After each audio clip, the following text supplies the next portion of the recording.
So we have some news here from Politico on Hillary Clinton's potential VP pick.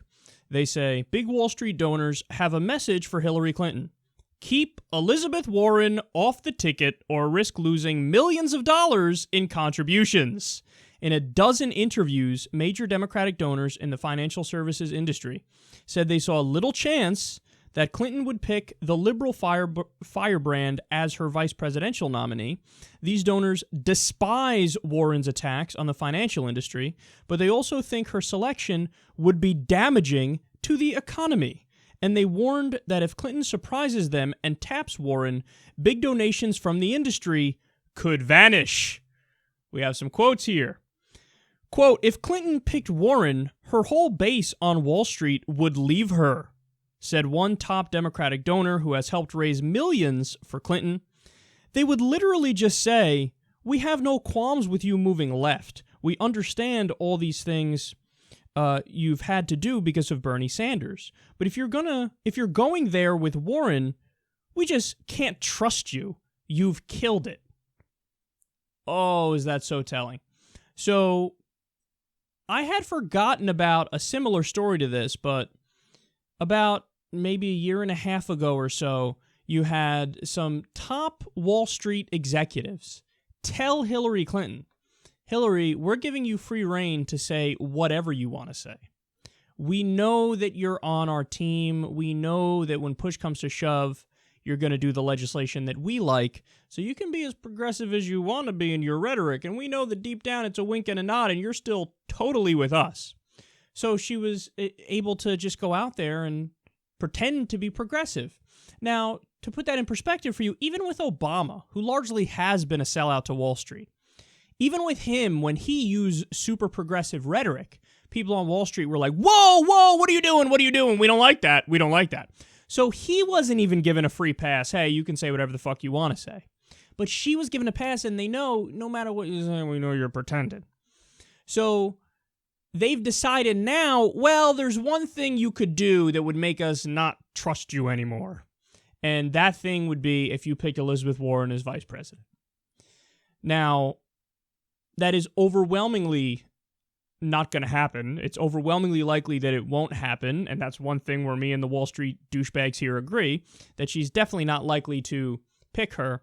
But if we want to frame this in a way that the Hillary campaign will understand, and the hashtag I'm with her people will understand, are you going to let the boys club, the patriarchy of Wall Street, all those males tell the first female nominee who she can and can't pick for vice president, women have come this far and now you're going to let it all go to shit because you want to take advice from the Wall Street boys club? Man, is that sad and is that depressing? Don't you want to just shove your middle finger in their face and tell them, no, we're picking her and you can fuck off? Why don't you do it?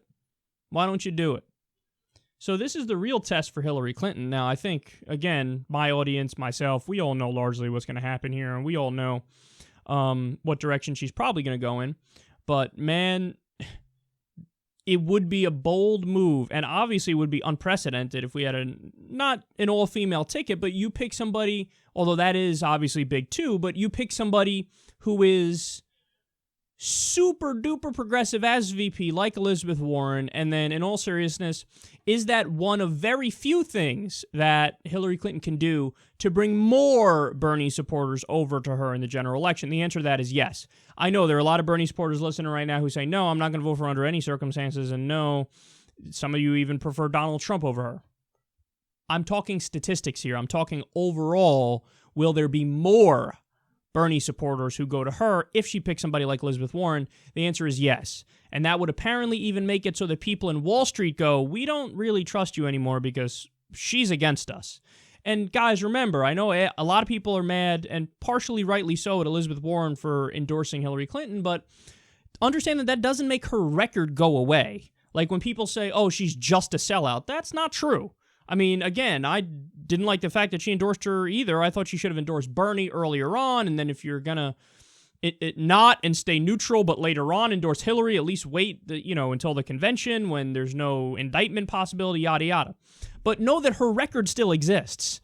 So, for example, she created the Consumer Financial Protection Bureau, something that's overwhelmingly progressive and helps the American people. You can't just dismiss that because we don't like who she endorsed for president. Does it say something about her? Yes, it says something about her, that she's a watered-down Bernie Sanders. She's not Bernie Sanders. But a watered-down Bernie Sanders is better than no Bernie Sanders at all. So that she's progressive, but a little less progressive than Bernie, and perhaps playing more pragmatic politics, you know, that should make us like her less, but it shouldn't make us lump her in league with the total corporatist sellout Democrats. So let's keep that in mind. And even Wall Street's like, if we go for her, no. Because remember, Elizabeth Warren wants to reinstate Glass-Steagall. Elizabeth Warren wants to re-regulate Wall Street more efficiently. The Consumer Financial Protection Bureau proves that she wants to crack down on them. So they're like, Hillary, we love you, but if you go with her, that money's going to dry up, which should make us really, really, really want Hillary to pick her. And remember, my argument from the beginning has been, dude, don't you want a more progressive voice in the room? Like, there are some people who make this counterintuitive argument like, no, if it's Hillary, it should be as shitty a ticket as possible. Why? That makes no sense. Why not make whatever administration as progressive as humanly possible to try to push it in that direction? And even if you think, oh, she's just a prop to try to get the progressives on her side, but you still want that voice in the room when it comes time to discuss policy issues, don't you? I mean, again, I don't see any logical counter-argument to that. You would always want to make an administration as progressive as possible. That's what progressives should want, not to play this weird counterintuitive jujitsu of, but if we get a worse president, then maybe later we'll get a better one. Well, you know, you could have used that reasoning for George W. Bush. Hey, I don't want Al Gore. Maybe we'll get something better than Al Gore. Let's just have George Bush get elected now, and then maybe later on we'll get something even better than Al Gore. Or when you pick a conservative, the spectrum shifts to the right for establishment politics and fucking stays far right, and you've permanently done damage in the process. So I don't buy the counterintuitive arguments. I would prefer somebody like Elizabeth Warren as a VP pick, or just somebody who's massively progressive and way more progressive than Hillary. And I would like it if Wall Street gets scared and they're like, I don't know, this is getting weird now. That would be good. I'd rather that than have Wall Street go, yeah, in every way, fucking Hillary Clinton for the win. No, if Wall Street's saying it's for the win, it is definitely for the loss. Because we all know that their ideas and their philosophy and their interests don't align with the American people.